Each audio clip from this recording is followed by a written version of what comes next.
I have a couple possible titles for this one. I want to know what you think. 9 Inch Twins, Aphex Trey, or 9 Inch Oaths? I'm going to say 9 Inch Oaths. 9 Inch Oaths. Or 9 Inch Twins. That's- Aphex Trey doesn't really... Yeah.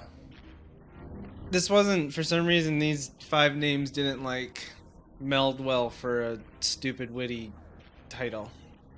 What about Aphex Nails? Aphex Nails?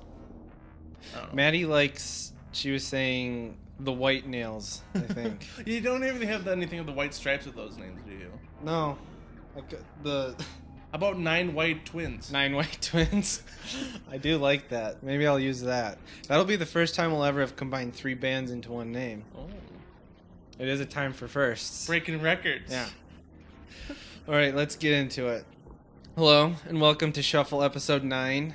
Before we begin, I'd like to remind you to please make sure to listen to the 5 songs that we will be discussing in this week's episode. Links to Spotify and YouTube playlists containing those songs can be found in this episode's description.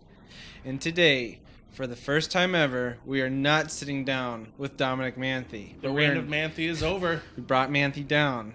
I'd like to introduce you guys to the temporary co-host, the one, the only, one of my best friends, John Miller. Hello! Ah. Hey. Hi, John. Hi, Jarid. So, let's tell the listeners a little bit about you. What kind of music do you like? Okay, that's a hard question because I listen to about a lot of things. Probably my well-known for probably post-rock kind of... Would you say I'm more of a post-rock kind of guy? You do like post-rock and things. indie rock? Yeah. I'm not really into country or anything like that, but... John likes the album Leaf a lot. Yeah. John likes comedy music a lot. Comedy, yeah. I like Flight of the Conchords. Flight of the Conchords, Steam Powered Giraffe, that kind. Yeah. They kind of dabble in the comedy realm. I would say you were probably introduced to them through the comedy music world. Internet mostly. Internet. Yeah. But I would say on a whole, probably be post-rock I listen to the most. Yeah, and I'd say, alternative indie stuff. Yeah. You like Radiohead. Radiohead's 9 awesome. Inch Nails. Yeah. 30 Seconds to Mars. Yeah. 30 Seconds to Chance. 30 Seconds to Chance Meyer, who can't be on this because he had to go to South Carolina. He's gone, but all the songs are about him. They are. That is one thing that you listeners might not know. In the end, every song is about Chance. Chance. Whether you like it or not. All right. I'd like to take this opportunity to say that we have successfully gone 9 episodes without an ICP incident. Woo! We did not have to make John listen to an ICP song. I'm really happy about that. It's like that Russian roulette game, though. Every time I hit shuffle, it's just one more click on the trigger. In Insane Clown Posse News, Insane Clown Posse News Corner, everyone's favorite segment, Insane Clown Posse recently won a court case against the state of Detroit. What was the court case about? The FBI had added juggalos to an official list of known gangs that exist in the United States. And the Insane Clown Posse petitioned to have juggalos removed from a recognized gang list. Yeah. And they won.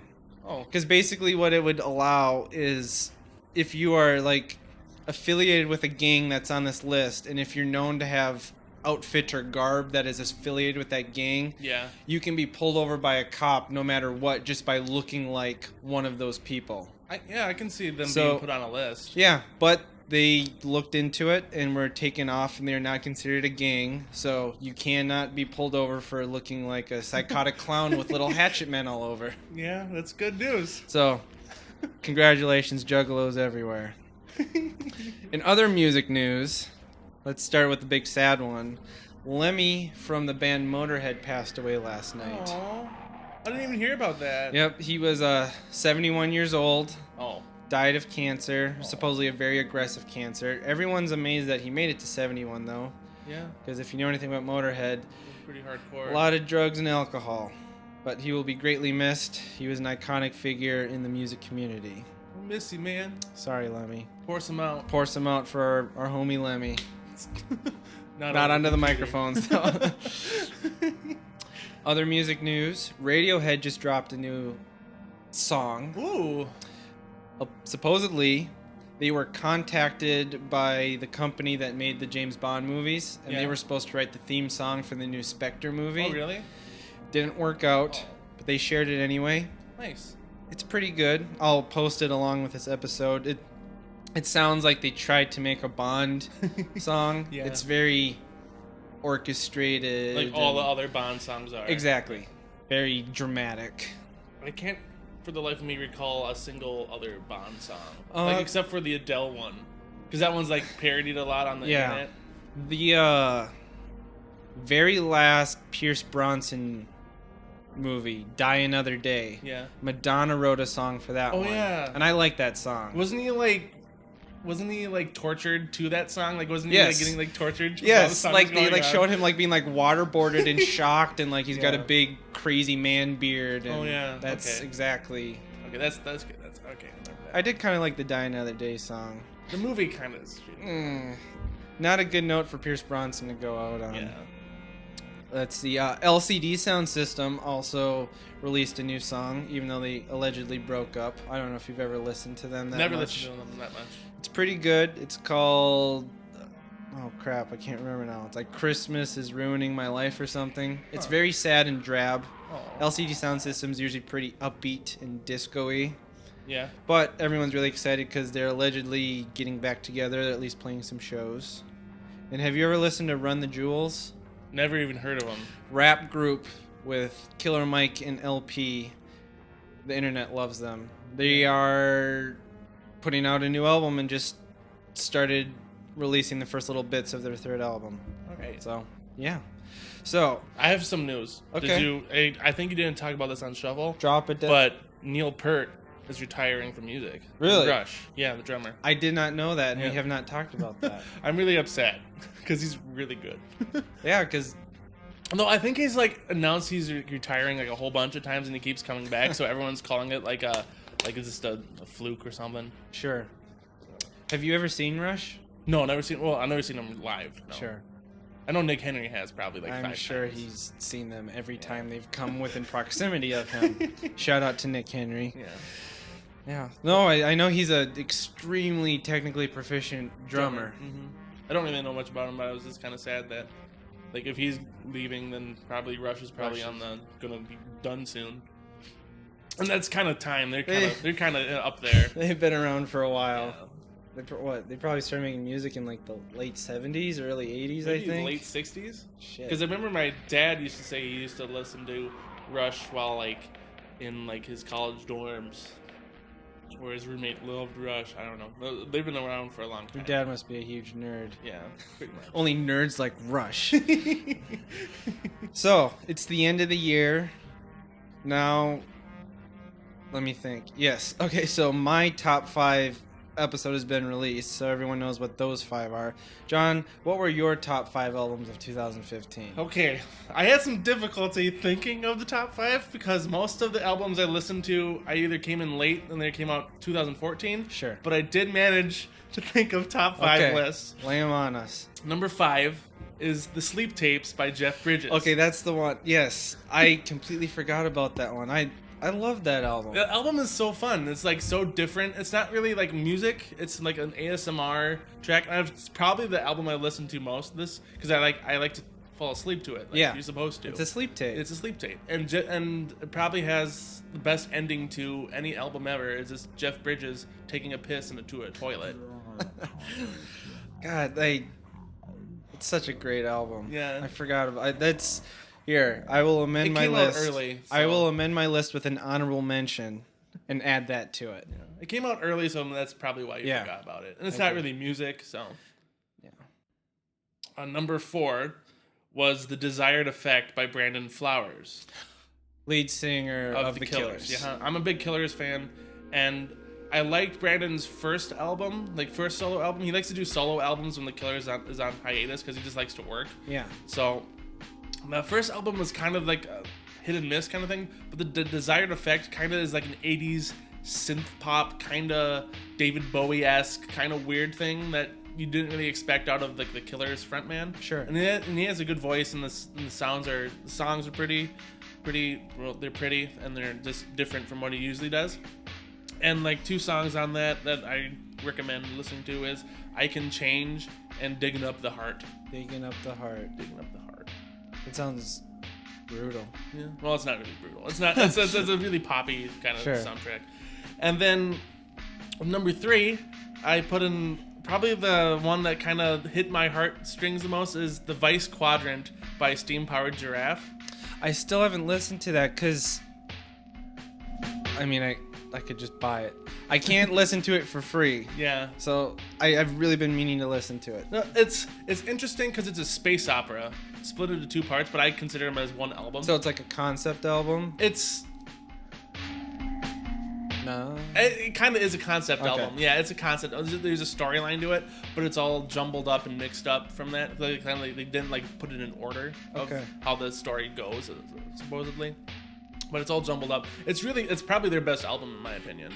Okay, yeah, because I was not that impressed with MK3 or Mach 3. Yeah. There were some good songs on it. And there's some like Mach 3, there's some kind of stinky songs on Vice Quadrant, but the really good ones are like really good ones. And now is this their first release where Rabbit is now a female? Yeah, definitely a female. Did that play any part in it at all? No, not really. Not really. Okay.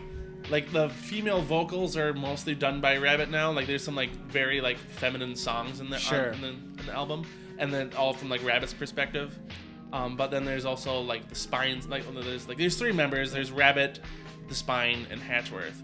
And Hatchworth's songs, they actually like the issue with Mach 3 was that Hatchworth was just a new member of the band, like after they kicked out the John because he was being like a drip and not being really helpful with them anymore.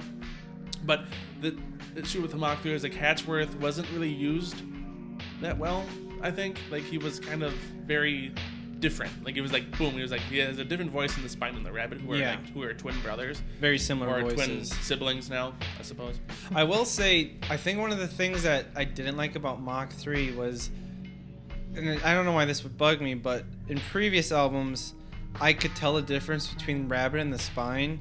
And on Mach 3, I had a really hard unless the Spine was doing his like deep voice, I couldn't tell them apart. Yeah. And I think I was like, instead of listening to the song, I was just focusing on like, which one is this? Who is this? Which one is this? Yeah. And you can tell now that who's who. Hatchworth's songs are really out there and really trippy, like an acid trip kind of. And the Spine is mostly like his like usual like ballady, like country kind of music. But from 2 songs from there, actually 3 songs from there, Fire, Soliton. I love Fire. Fire is really good. I was really hoping that they would record that on an album because I know that started out as a solo song for the Spine with his solo music. Yeah. And I know that YouTube performance popped up of them playing it, and I looked all over and I didn't find it on an album. Like, I want that song. Yeah, it fits the space theme well. It's all set in space. And then there's Soliton, which is another good one by the Spine. I think this is like the Spine's best album as a songwriter. He wrote like those 2 songs, and then there's Starlight, Starshine, which is another good one. I will have to check them out. I've really been meaning to listen to that album. Yeah. It's a good album. They need more attention too. They're a good band. Like there's some stinky songs, but I think they're getting better though. They're getting as better they go. Yeah. Number 2 is Mad Max Fury Road soundtrack. I dig it. Yeah, that soundtrack is probably as good as the movie is. Like it's like I can listen to the soundtrack and I know what part it's gonna be. It's by Tom Holkenborg, who's also known as Junkie XL. Oh, I know Junkie XL. Yeah, he's the same guy that is Junkie XL.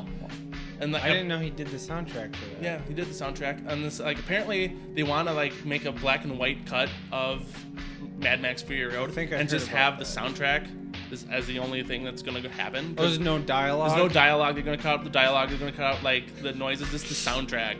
I'm like, I can dig that because I can probably watch that. Just from the soundtrack. Or they're gonna be subtitled? Probably not. Interesting. Yeah. Huh. Allegedly, they wanted to have it out for the Blu-ray, but they couldn't have the time to do it. Yeah. Well, I thought I read somewhere that they were gonna try to do like a theatrical release of it, like a short run. Really? Yeah.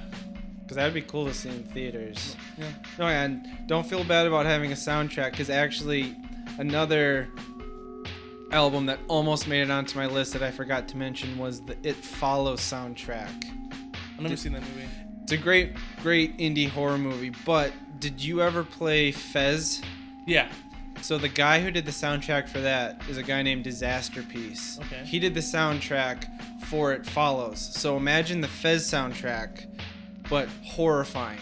And like just horror, like adrenaline filled and anxiety inducing. It was a great soundtrack. So I dig film scores. Film scores have gotten a lot better. I totally agree. Like Trent Reznor's film scores. Yeah. When was the last one? What was the last film he did? Gone Girl. I haven't seen that movie yet. Another great movie. Okay, I should watch. Highly recommend. I should watch more movies. There's the best way I can describe it is the ickiest scene in a movie I've ever seen involving Neil Patrick Harris. Oh. I won't give anything else away. Okay. So prepare yourself. And then number 1 is Strangers to Ourselves by Modest Mouse. Ooh. Yeah. This album I was excited for because it was like a 7 to 8 year wait in between Strangers to Ourselves and We Were Dead Before the Ship Even Sank. Yep. Their last album release. There was like this little mini one that I don't like. No One's First and You're Next. Yeah. That one was good, but it was like too short and it wasn't really a full album. Yeah, they're just B-sides from the previous 2 albums. Yeah. But what I like about Strangers to Ourselves is it's kind of like a reflection of the Modest Mouse like library. Like I can kind of like pick out every song and say this kind of is like an homage to We Were Dead. This is like like it was kind of like they were kind of like exploring themselves. Yeah, because like the first single they dropped, Lampshades on Fire, that sounded like it could have been off of We Were Dead Before the Ships Even Sank. And there's some ones that like really remind me of their really old stuff, like God is an Indian and you're an asshole. Yeah. Get on your horse and run. Yeah, that sounds like really early. Yeah, like Lonesome Crowded West almost. Like when they're just like grumpy and grumpy and in the desert. Yeah. But yeah, that was my number 1 album. What was your favorite song off of it? Do you have a favorite? I just like that album on the whole album. Like I don't think there's any bad songs on that. What did you think about that? The gun song or whatever. Pistol? Yeah. That song is fun. I like that song. It gets really weird and it's it was nice hearing him do something different. Like that was really different for him. Yeah. He's got like a weird voice modulation. Yeah, modulation that it's like voice is lower and yeah. Very Pistol. Macho song too. Pistol or something like that. Yeah. Awesome. That's a solid album altogether. Well, that's a solid top 5 list. I dig it. Yeah. So is there anything that didn't come out this year that you've been listening to lately that you've been digging? Lately I've been listening to this rapper called Watsky. Never heard of Watsky. He just came on my Pandora station sometime and I was like, well, he can rap really fast. Like he's a really fast rapper, but he doesn't bust it out all the time. But he's kind of more like he's a white boy rapper that gets like he gets kind of preachy sometimes too, which happens. But yeah, like the album I've been listening to is Cardboard Castles. It's kind of a good little time. I'll have to check it out. Yeah. Been listening to a lot of the White Stripes. Oh yeah. You got me into that when you did Icky Thump back in episode 4, which I was supposed to be on the first time. I'm sorry. That's fine. We can talk about Icky Thump if you want right now. No. Well, I got you some more White Stripes. Yeah, I saw that. I did it just for you. I've been listening to this new electronic artist that I've never heard of until recently, named Life Formed. Have you heard of Life Formed? Nope. Did you ever play the indie game Dust Force, or do you know of it? I haven't even heard of that. It's an indie game. It was in one of the Humble Bundles. I didn't play it that much. It's like a side scroller beat 'em up where you're this janitor and you beat the shit out of people with your dust broom. Huh. He composed a soundtrack for that, but the way that I got into him is I recently was watching the documentary about the Double Fine Adventure game. Yeah. And this guy did the whole soundtrack for it. And I was really digging it. I really liked the backing music and the soundtrack. So I looked him up, and all of his music's on Spotify, and you can buy it on his Bandcamp. It's very chill, ambient, kind of Tycho Goddamn Electric Bill-esque, cool. but with little flavors of chiptune sprinkled in there. But it's not blatantly chiptune. Yeah. I don't know. I dig it. It's really good background music, I would say. Background music's always good. Yeah. Has a place. So yeah, I guess we can get into it unless you have anything else you want to mention. What else have I been listening to? I've been listening to the playlist a bunch. But, Yeah. These 5 songs. I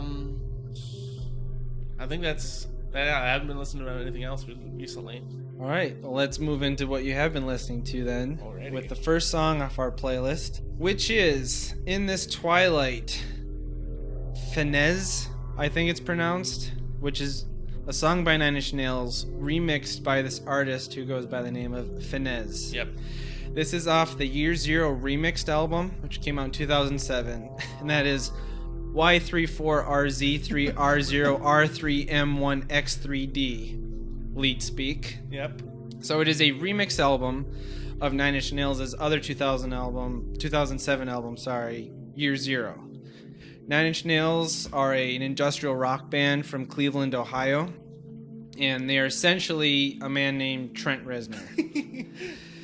Trent Reznor is and has always been the sole member of this project. In the early days of 9 Inch Nails, everything was done by Trent. He did all of the recording, all the production, all of the vocal work. And he would throw a live band together for the performances. But starting with The Fragile, which came out in 1998, he began to allow for a more collaborative writing process, and by now he has a lot of other people he relies on to help write the music. So it's not entirely him, but he is still technically the only member of the band. 9 Inch Nails is probably the most widely known band to wear the banner of being an industrial band, even though he doesn't like to be called industrial. It's more of like a industrial rock, which is like a fusion of industrial music and rock music.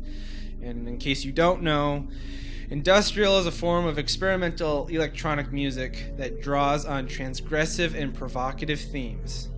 9 Inch Nails is in no way a straight-up industrial band, but they definitely draw from it, and he's admitting to, we come from industrial. Post-industrial. Post-industrial. Post-meta-industrial core. Yep.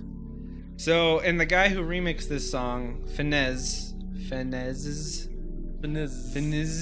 I don't know. he is a Austrian guitarist, and he's extremely active in the electronic music scene, even though he's into guitaring. Yeah. His real name is Christian Fennesz. He's known for using his guitar and computer to make multi-layered compositions that blend melody and treated samples with glitch-influenced sounds and washes of white noise. You can definitely tell that from the song. Yeah. Like, after I read that description, I was like, oh, that's exactly what he did to this song. Yep. All right, a couple little interesting tidbits about 9 Inch Nails before I go on way too long about them. 1997, Time Magazine listed Trent Reznor as one of the most influential people ever. You can see that. Spin Magazine described him as the most vital artist in music today. 2004, Rolling Stone placed 9 Inch Nails at 94 on their list of 100 greatest artists of all time. They have been nominated twice to be inducted into the Rock and Roll Hall of Fame. Once was last year, once again this year, and you guys can still go vote to get them in right now if you want. They've been nominated for 13 Grammys. They've won twice. They're a very successful band.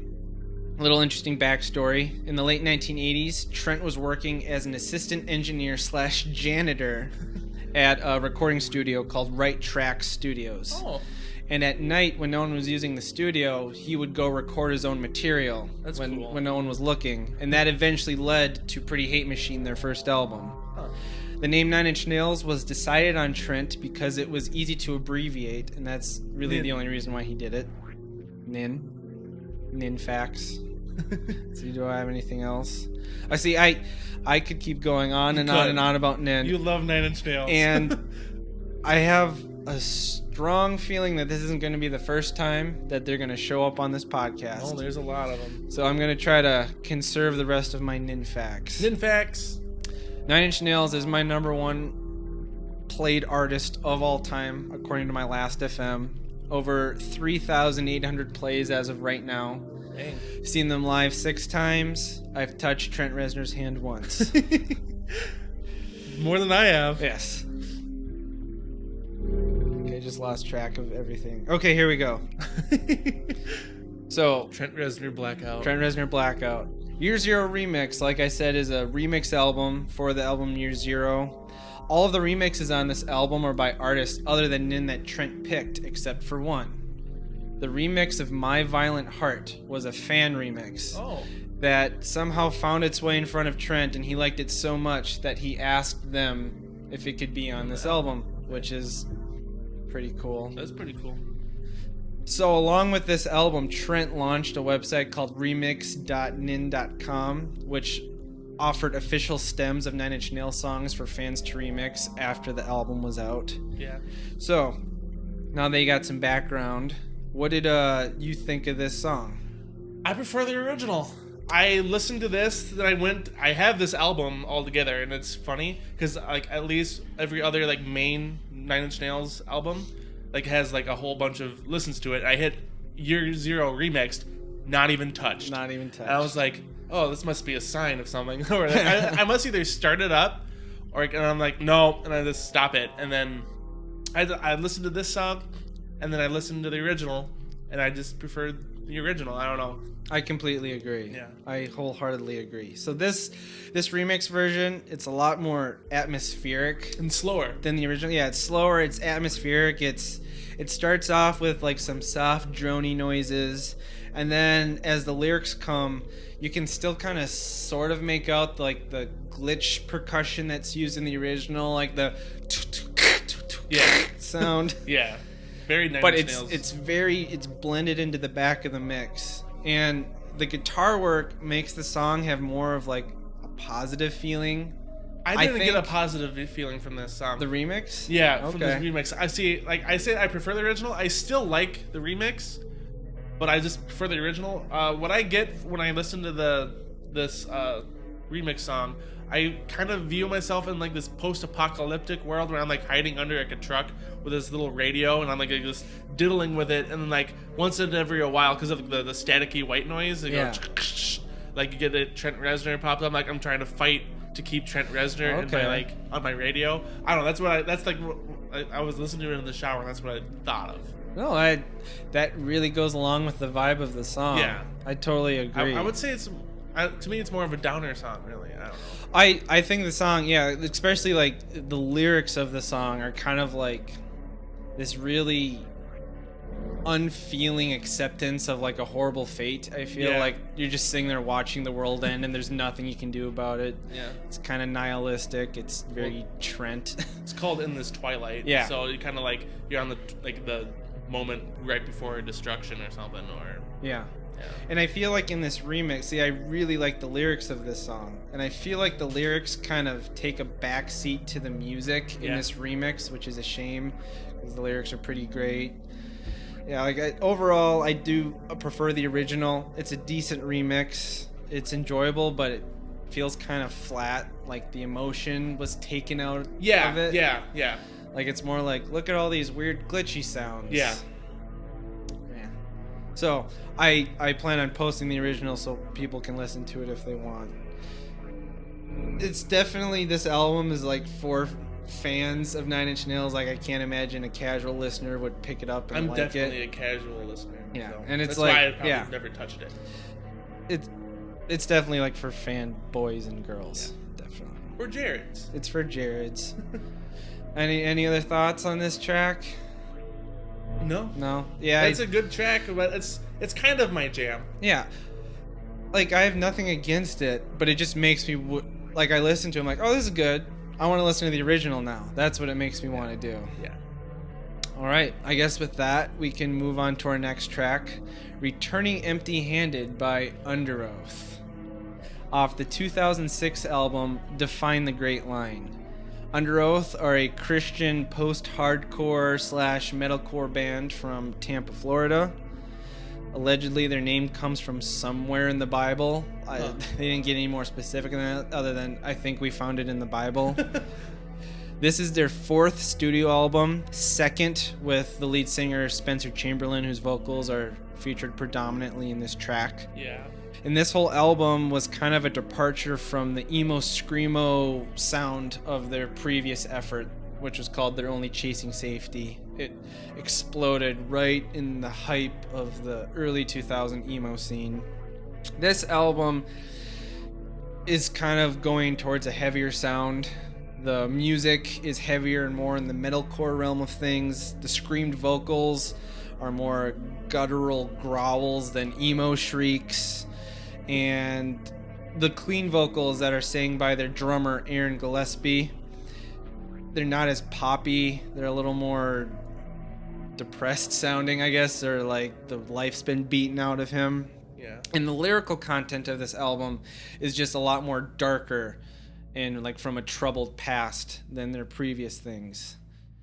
Define the Great Line, interesting fact, is the highest charting Christian album of all time. Prior to that, then that's of course, the Billboard 200, the people who determine what top 40s are. Yeah. Before that, it was Leanne Rimes' album, You Light Up My Life, Inspirational Songs. And this surpassed it, and allegedly nothing else has come close to beating it. Wow. While they are labeled as a Christian rock band, all the members of the band claim to be Christian, but they always say like, yeah, I'm Christian, but don't pigeonhole our music, man. We don't have to be Christian, but I did not get a Christian vibe from listening to this. No, not at all. I am not a fan of Christian rock music, but the reason why I've always listened to Underøath is because I can't see it or hear it at all. Yeah, it's either well masked or it's just not there. It's not there. I think they're just running with the title. I think so. I really do. The title of the album, Define the Great Line, comes from defining that line for yourself between becoming the man or the woman that you want to be and the man or the woman that other people want you to be. Huh. Very deep. So deep. Let's see, do I have anything else? This album has been described as finding the delicate middle ground between throat-shredding grindcore and My Chemical Romance emo-style punk. Okay. Did you hear any MCR in there? No, not really. Not in the song I listened to. All right, so what do you think of Returning Empty-Handed? This song is not my jam. Not John's jam. I've heard of Underøath because I'm friends with you, of course. I've probably listened to a few songs just by being in close vicinity to you or hanging out, but I just never listened to them by myself. Like I never actively seek them out. I can respect screaming all the time, but it just annoys me. It gets on like my nerves. I'm like, okay, it's like every once in a while, like if Jared Leto, like an MCR starts.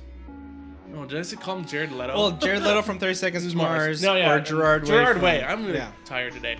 Gerard Way. When he like goes sometimes screaming in MCR, it's like it's always finely picked, and it's like it's like that moment serves a purpose. This song is just like, and that's what it sounds like to me. It sounds like a dog barking, and I don't know. It's just not my style of music. Oh, and I can if you're not into that kind of music, I could. It peaked. Yeah, sorry. No. We'll fix it in post. Okay. Yeah, so if screaming music isn't like your cup of tea, I could see how a song like this is probably just very grating on the ears after a while. Like it's like, take a breath already. Yeah, and when you saying that they're a Christian rock band, I didn't get anything of that. No. Okay. There's a lot of negativity and hostility in this song. Yeah. I have no idea what the song is about. I sat there and read the lyrics over and over and over. He sings about lying on the floor a lot. He sings about seeing flashes of light and being paranoid about people watching him. Yeah. I have no idea what the song's about. I know what the song's about. Okay, lay it on me. It's about chance. You son of a bitch. My best guess as to what the song is about, other than being about chance, because I know that the lead singer of this band has struggled with drug addiction. Oh. I think it might be about an out-of-body experience where he's like watching himself be fucked up on drugs and being disappointed in himself. Yeah. That is my best guess of what this is about, other than chance. That's probably a good guess. Yeah. Drugs. Drugs is always a good guess. Well, chance and drugs, they Chance go hand and in drugs. hand. Shout out to Chance and his drugs. But I can't say that I personally, I think, like, you know, like I said before, like Screamo gets on, like this isn't Screamo, but like I can respect people that can scream that much for that long. This is a long song. This is like 4 minutes long, 4.5. Like he was just screaming the entire time mostly, but yeah, I think I'd be like coughing up blood about halfway through and passed out from not being able to breathe. You have to have like the certain kind of stuff to do that. Yeah, I will say for a song in this genre, if you're into this kind of music, this is, I think, a great and shining example of good music to come out of that emo scene. Yeah. There were a lot of bands that popped up in there. A lot of them were shitty. This is I enjoy this song. I have to be in the right mood for it, but it's brutal, it's catchy, it's intense as fuck. And even though I don't know what this song is about, it is like oozing with emotion. Like you definitely, it emotes.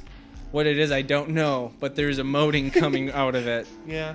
And I do like how intense the ending gets. Like, if you took away the vocals, it would almost be like a post-rock crescendo. I did like the ending. Yeah. When the ending came out, it was like boom, boom, boom, boom. Yeah. Then it got really quiet right at the end. I'm like, okay, if there was the background, no screaming or anything, like no vocals, I would like the song. Yeah. But it's got that post-rock bell curve. Yeah. Well, kind of like a right at the end there. A very jaggedy. It's a very long build-up. Yes. But. And I also think it's interesting, if you look up the lyrics, there aren't any choruses or verses or refrains. It's just like one continuous thought, I guess. There's no verses or choruses. I don't run into that in music that often. No, you don't. No. Yeah, so I guess if you're into emo, screamo, metalcore, listen to this song. And if you're not, don't. I won't be listening. John won't be listening to it. All right, and with that, we can move on to our next track, which is 54, and I want to say Cymru beat. I thought it was Cymru. Cymru, but I looked it up. It is actually pronounced Camry. Okay. Cymru is actually Welsh. Okay. And it is Welsh for the word whale. So what's weird is even though the country's called Wales, and they are Welsh people, they refer to the country as Camry. Oh. And themselves as Cymrus or something like that. Okay. Yeah. I had no idea. Like, assuming, if you know anything about Aphex Twin, he puts a lot of gibberish into his title, so I assumed it was gibberish. So, 54 Camry beats. Off the 2001 album, Drux. Aphex Twin, aka Richard D. James, is an Irish-born British electronic musician and composer who dabbles in electronics music, IDM, acid techno, ambient techno, ambient music, though he prefers to classify his music as brain dance music. Yeah. Brain dance, according to him, is a genre that encompasses the best elements of all genres. Pitchfork, our favorite moral compasses in the music world, described brain dance as breakbeats liberated producers from the impositions of relentless forward-to-the-floor stomping, and brain dance escaped the mind-body binary opposition of electronic music. Here was the rhythmically hyper-complex genre that retained its club roots by appending fantastically supple limbs to the listener's fervid imagination.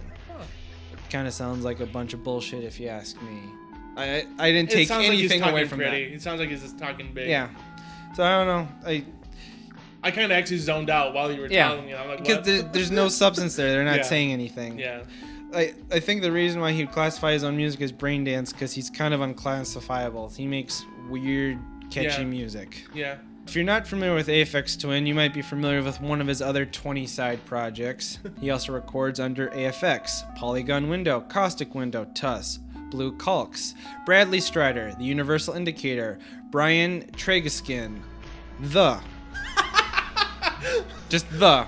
That's a great title. Smogeface, Gak, Karen Tragaskin, Patrick Tragaskin, Martin Tresinder, PBOD, Powerpill, Q-Chastic, Dice Man, Soit PP.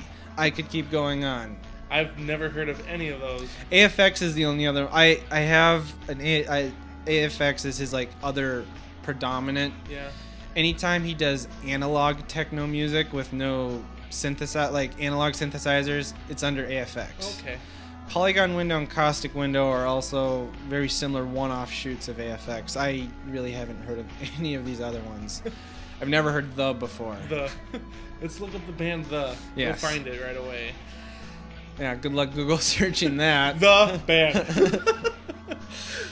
In 1997, James commented on the difference between works released under different names, saying, "There's really no big theory. It's just that I feel right in doing It's just things that I feel right in doing at the time, and I really don't know why. I select songs for certain things, and I just do it. I don't know what it means." Huh.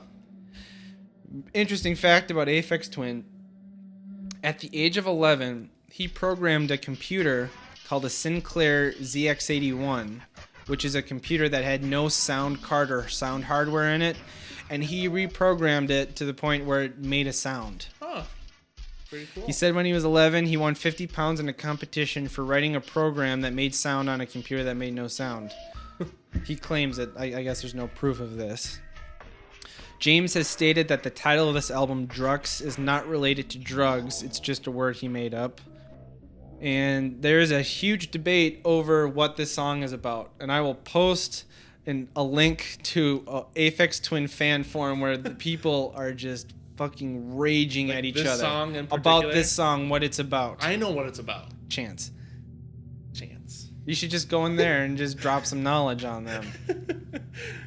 Some people think that the little computer voices in this song are talking about mommy bears and daddy bears. I heard gummy bears. Yeah.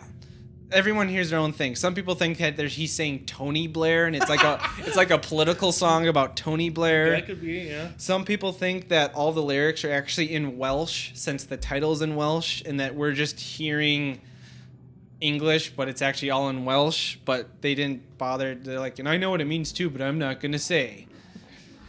Some people think that he hid insults about his ex-girlfriend in this song. I'm sure if you asked him, he would say it's all gibberish and it means nothing. It's a good song to hide something in. Yeah, because if you want to talk smack about someone, you make a song like this. There's some noise in it. Aphex Twin is one of my fourth most played artist of all time, according to my last FM. Little over 1,600 plays, and I will say he's probably one of the most influential musicians in my life, because he kind of really made me realize that music could be anything and sound like anything. Yeah. And he really pushes those boundaries. Oh, what did you think of 54 Camry Beats? Okay, again, I've heard about Aphex Twin, and I'm pretty sure I've listened to some just being in close vicinity to you, but I've never consciously looked for them, like for my own personal listening. Sure. But I thought the song was fun. It was very manic. It was fun. It was fast, and I just wanted to get up and start like doing something with the song. I don't know. It's just like it made me want to move. Like song. I said like I heard the word gummy bears and I wanted gummy bears. So I was like, I want gummy bears. But you had to eat them fast. Yeah, fast. Shove them in your mouth. Yeah, but no, yeah. I like the song. It's my jam. I can deal with it. We got 2 jams so far. We're 2 for 3. Well, yeah, 2 for 3, round 3. Yeah. 2 for 3. Yep. Yeah, I really dig this song too. I love the weird little vocal samples, whatever they're saying.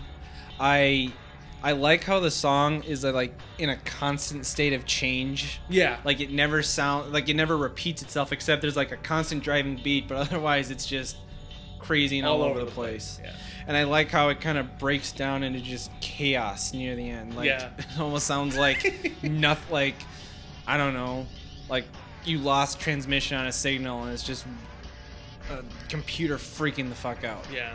That's what I got from that too. Yeah, this is a good example of Aphex Twin, I feel like. If you were to sit down with someone and say like what to expect from him, because he has very different sounding songs. Like I can make you a playlist of all of his like extremely calm and soothing piano pieces or ambient tracks. Yeah. But I feel like this is a perfect example of his wheelhouse and where he's the most comfortable. Yeah. Manic, crazy, drum and bass, glitchy noise that's somewhat kitschy at the same time. I definitely want to listen to more Aphex from. Like I'm like they kind of like want to seek them out now. I would definitely do it. Be careful. It's a strange and scary place. I'll be careful. I would recommend starting with the Richard D. James album. Okay. It's one of the many albums that is his creepy ass face on the album cover. Oh yeah, that face is creepy. Yes, and it's all over his album art. But Richard D. James, I think, is a very nice, short, consistent album that spans everything he offers. Okay. It's a good place to start. Don't want to go too deep in the rabbit hole. Drux might be a little much. There's some very nice piano pieces on this album, but there's some pretty horrifyingly scary acid techno pieces on this album too. But if you're into that, go for it. I'm interested in them. Yeah. But no, I really dig this song. Yeah. It's my jam too, I guess I would say. Jam buddies. Any other thoughts? No. All right. Let's move on to Fell in Love with a Girl by the White Stripes. White Stripes. The White Stripes. Yep. Fell in Love with a Girl is off the 2001 album White Blood Cells. And this is the second time the White Stripes have shown up on Five Huffle. Hashtag Five Huffle. First being Icky Thump, which John mentioned. Mm-hmm. For those of you who aren't familiar, which I doubt there are any of you, Well, the Whites. I was unfamiliar for a while. Well, okay, so here we go. And if you Sorry. somehow, well, if you were somehow listening to this episode without having listened to episode 4 and you've never heard of the White Stripes before, they are an alt/garage rock duo from Detroit, Michigan, consisting of Jack and Meg White.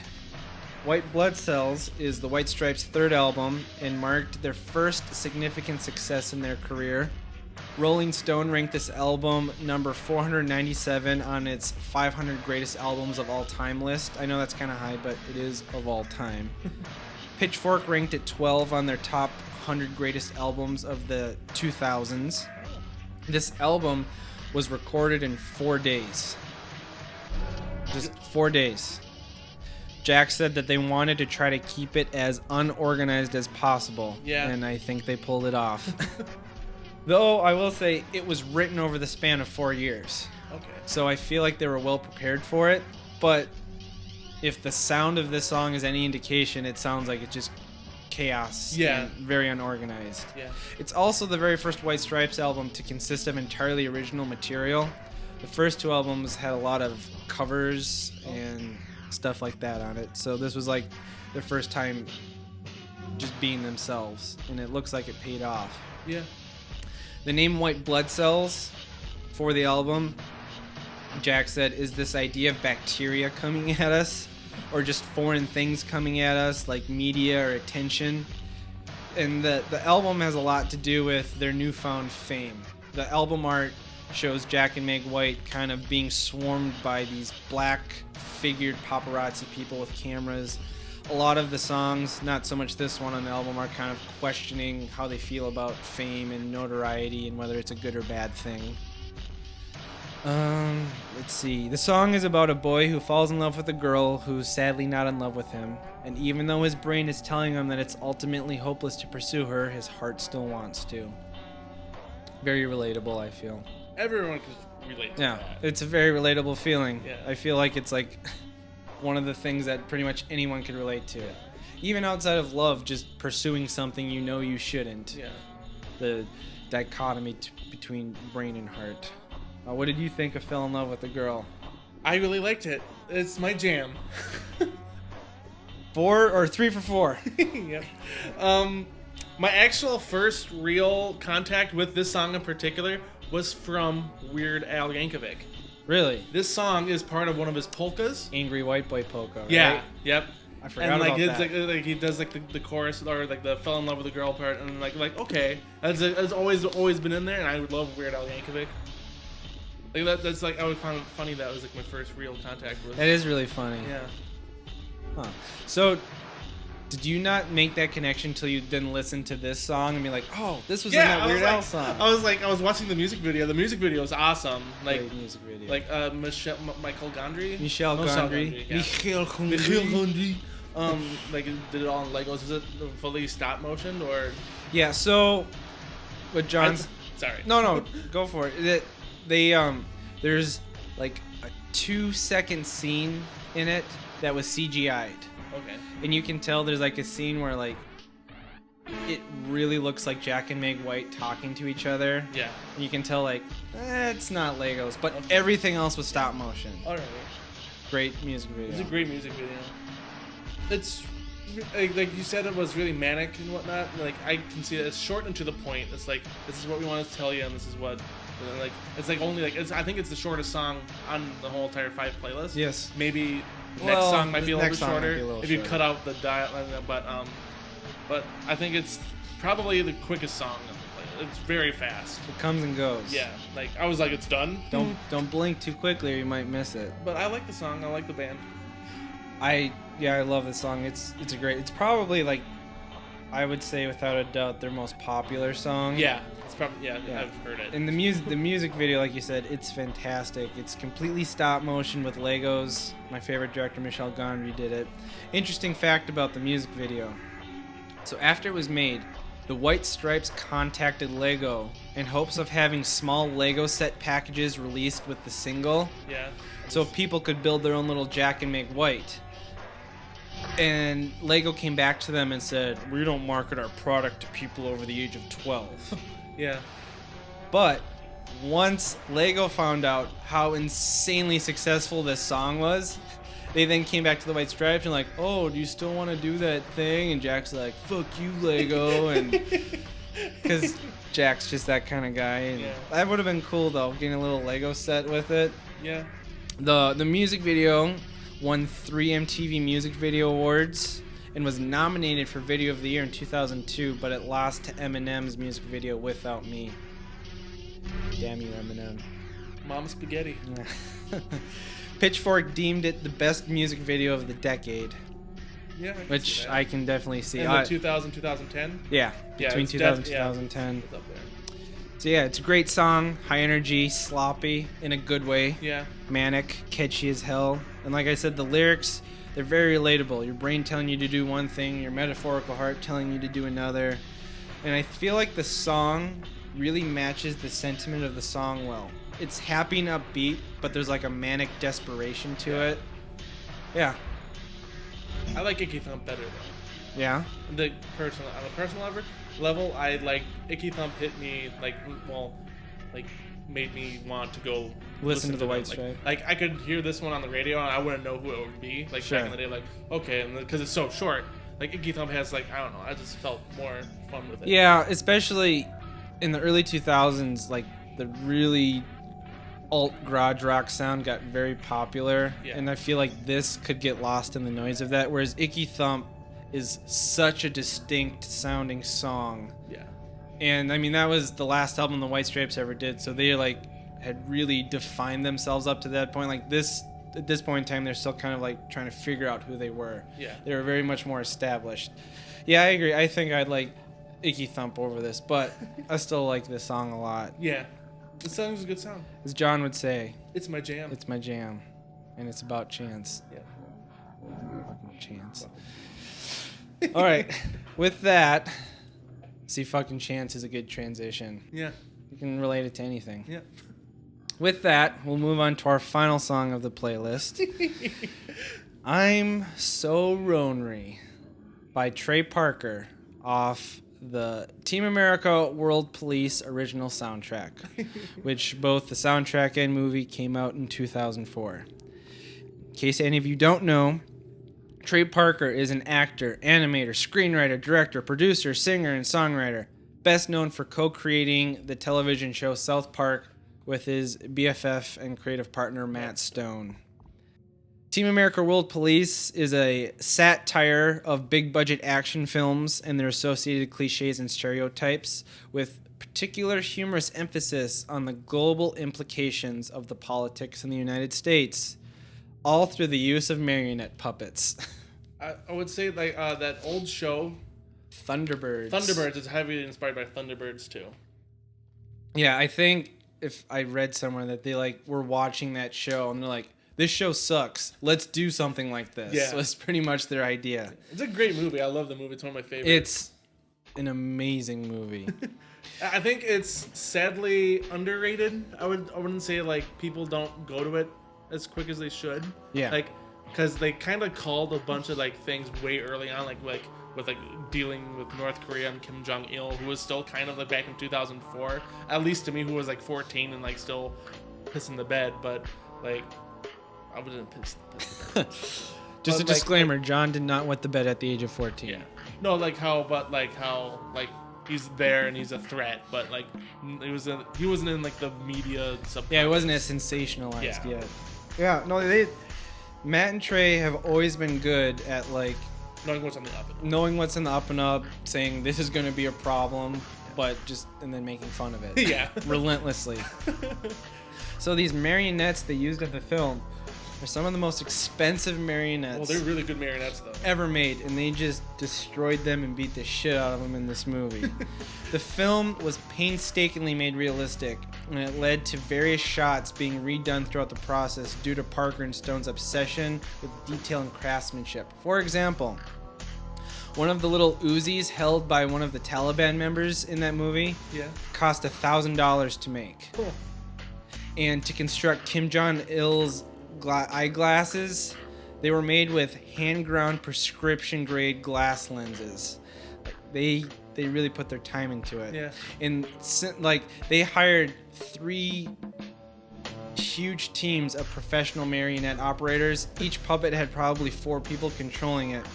And even through that, it was nearly impossible to do anything with them.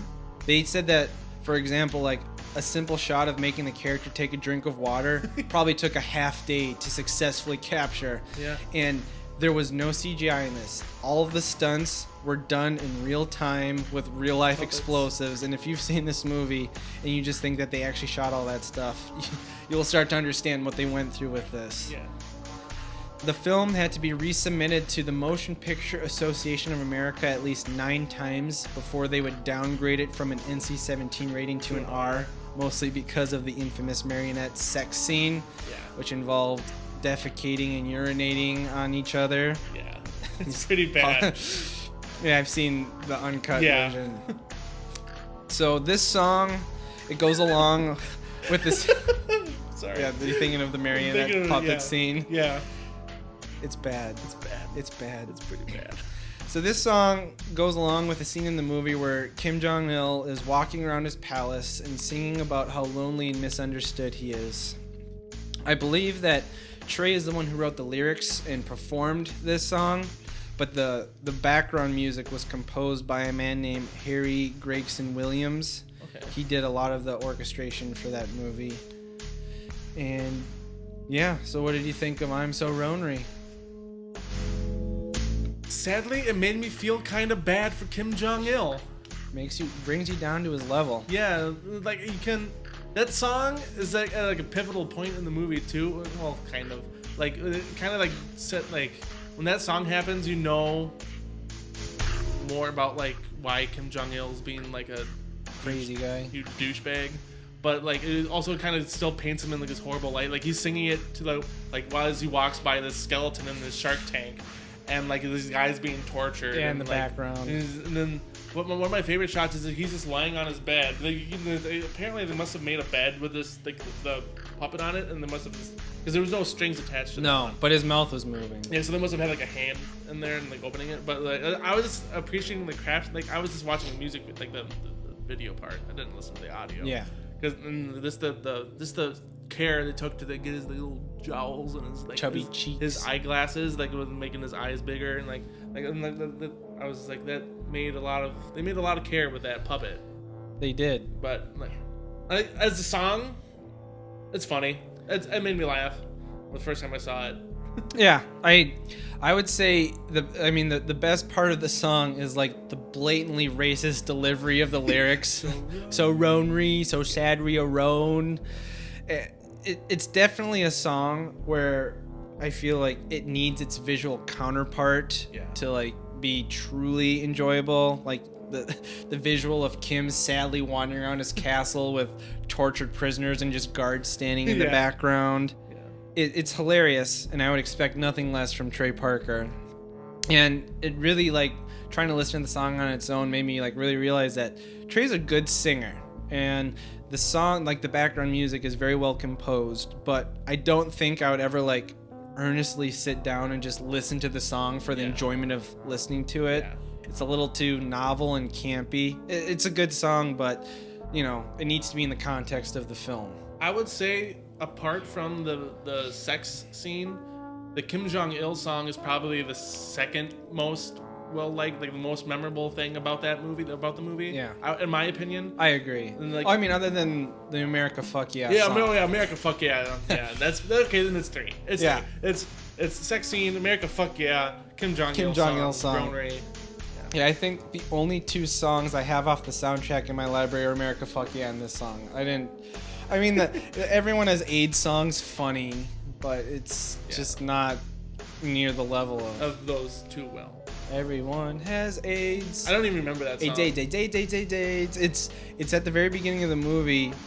The main guy and the actor in the movie. Yeah. He's on a play. Yeah, and they're making fun of Rent. I believe. Yeah, probably Rent. And they just, your mom and your dad have AIDS. And then he goes out into the alleyway, and there's the famous scene of him just puking for like 2 minutes straight. Yeah. He pukes a lot in that movie. Yeah. No, that's I would say this song is my jam as long as the video's there. Like I could listen to it again. There's like watch it. I can't think of the word. You have to be under certain circumstances for it to be your jam. Yeah. It has to be accompanied by the. You need the video. You need the visual with this song. Yes. I will post the video so you guys can see it while listening to it if you haven't. All right, so of the 5, what do you think's your jammiest of jam? Gotta go with "Fell in Love with a Girl." That song is just fun. Close second would be Aphex Twin. Yeah. Yeah. I feel bad not picking Aphex Twin, but I think I'm gonna have to go with the Underøath song, just for the fact that like I don't think I've listened to them since like early college, maybe late high school. Yeah. And like it really brought me back, and I was like, oh, I forgot. I like these guys a lot. So at least for like the mood I was in when I was listening to, I was really digging the Underøath song, but I feel like standard normal general Jarid would go with the Aphex Twin song. We're pretty different. Because I rank that one bottom. We're different, you and I. Yeah. My jam is your only not jam. Yeah. Sorry. Hey, this is all about different people's taste in music. Yeah. No judgment here. All right, so I can now tell you what the next 5 tracks are for next week. Alrighty. First song, we have Moments Pass by Hot Water Music. Second, All Is Full of Love by Bjork. Third is a song called Pond Life by Sympath. Fourth, I'm sorry, John, is Interstate 8 by Modest Mouse.